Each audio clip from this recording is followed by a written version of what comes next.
O brasileiro tem muita dificuldade de ouvir um não. A Luísa Leiva vai ajudar a gente nesse papo.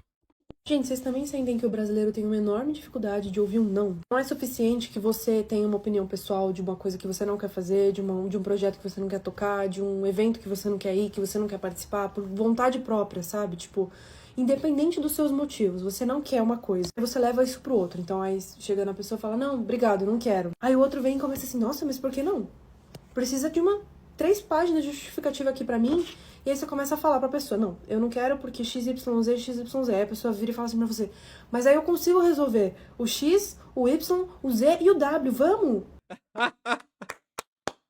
Cara, é muito bom isso. Eu costumo falar muito sobre esse assunto aqui no Colunas Tortas e eu trago sempre uma perspectiva histórica cultural, né, de como que a formação do Brasil é baseado no Roberto da Mata, baseado nesses antropólogos culturais. Eu acho que hoje eu vou fazer outra coisa. Eu vou tentar ter um olhar muito mais interacional, situado no presente, situado numa sociologia do não. A dinâmica do não, que pede uma explicação, é o tipo de dinâmica que cria também um conjunto de relações que te impede de só falar o não e sair ileso. Porque não é como se as pessoas fossem ingênuas perante essas situações, né? Todo mundo no dia a dia tá criando estratégias para viver a vida, seja isso de maneira consciente ou inconsciente, seja isso de uma maneira automatizada ou num planejamento super elaborado. E nessas estratégias cotidianas, a dinâmica do não faz parte super do dia a dia. E o que significa isso? Na medida em que eu fui socializado para entender que o não seco é uma falta de educação enorme, eu também consigo compreender que se eu forçar a barra até o não seco ser a única possibilidade, eu sempre vou sair por cima da situação. E você talvez se constranja de me dizer um não seco,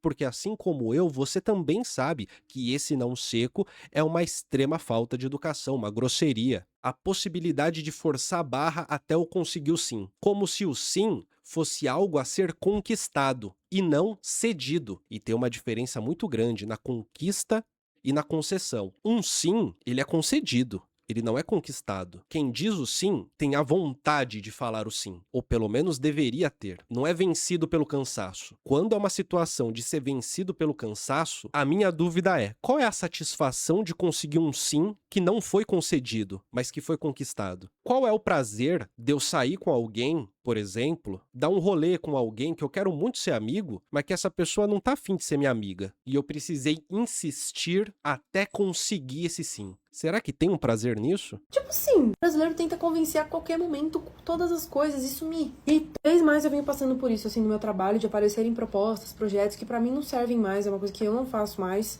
E aí não preciso dar exemplo aqui, mas coisas que não vai me levar nas coisas que eu quero chegar, enfim, eu tenho direito de falar que não. E aí eu falo não e a pessoa fica tipo, nossa, mas por que não? É uma oportunidade tão legal. Aí você vê que começa a virar um reflexo, então, tipo assim, é o que a pessoa acha que é bom pra você. Então, tipo assim, não, você devia aceitar, porque vai ser muito bom pra sua carreira, pro seu futuro. Tipo assim, como se eu já não soubesse. Tipo assim, se eu te falei não, é como se a pessoa, ela ainda tivesse, depois do não, um momento onde, tipo assim, eu ainda posso convencer essa pessoa. Por que a gente normalizou isso? Por que a gente só, simplesmente, quando botam a gente no grupo de um aniversário, a gente simplesmente não pode virar e falar, não quero ir, obrigado, e sai do grupo sem a pessoa achar que é uma ofensa à pessoa. Que tem uma pressão social, né, sei lá, que existe, que as pessoas acham que a gente tem que dar justificativas muito plausíveis pra fazer uma recusa. Tipo, não é suficiente que o seu ser individual possa recusar uma coisa. Não. Precisa ter o motivo, senão não é válido. Vídeo da Luísa, muito obrigado, Luísa, pelo conteúdo. Vamos continuar o nosso papo mais um pouquinho. E isso sem contar que, para muita gente, o entendimento de que o não seco é falta de educação não está atrelado ao entendimento de que o não ainda pode existir. Ele só não pode ser seco. Percebe que existe uma diferença aqui.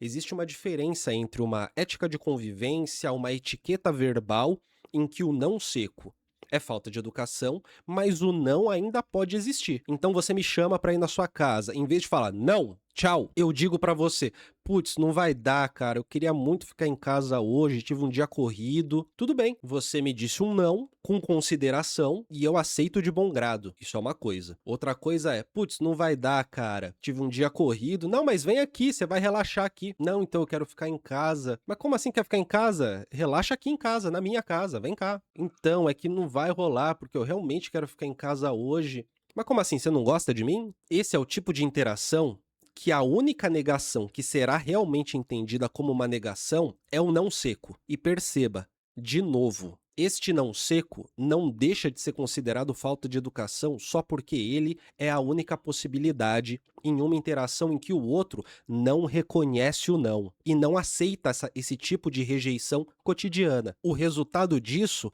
é que o sim passa a ser uma obrigação e uma prova ética. Dizer o sim seria aquilo que define tu enquanto sujeito ético. E dizer o não é aquilo que mostra como você ainda não faz parte da comunidade, supostamente. Esse é o momento em que a gente começa a perceber o quão normal é que pessoas encontrem outras pessoas que são parecidas com elas para conviver, porque é justamente numa sociabilidade parecida que a comunicação consegue ter alguma eficiência. O que eu quero dizer é, não dá, se você gosta de ter uma vida autônoma e se sente à vontade de negar certas coisas, não dá para conviver com quem não sabe escutar um não. Não tem como. E se por acaso, para você, o não é o fim da picada, é impossível conviver com quem consegue dizer um não tranquilamente. O resultado disso é que pessoas se relacionam com pessoas que têm um jeito de socializar, uma sociabilidade parecida. E não tem nada de mais nisso, tá? É a vida sendo vida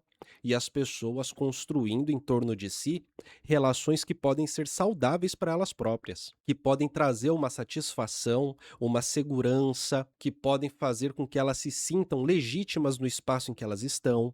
No fundo, a possibilidade de uma convivência que seja minimamente agradável ao longo da vida envolve a seleção de quem vai estar ao redor. A gente trabalha, tem família, essas coisas a gente não escolhe, mas um nível do nosso círculo social, esse pode ser escolhido. Nossas amizades, por exemplo, nosso parceiro, nossa parceira. Nesse nível, a seleção precisa ser algo despudorado, ou seja, se afirmar no mundo tem que ser um imperativo. E nessa afirmação de si, selecionar quem está por perto não pode ser questionável, questionado, você mesmo se questionando sobre isso. Existe algo chamado autonomia, e essa autonomia pede que a sua escolha aconteça e que você consiga impor ela no mundo, ou pelo menos criar condições para isso, ou evitar condições que não permitem que você possa impor algum nível de escolha no mundo. Imagina que vida sofrida que é ter um círculo social que você não escolheu ninguém e nem tem satisfação em participar, e ter que participar dele para provar uma humildade.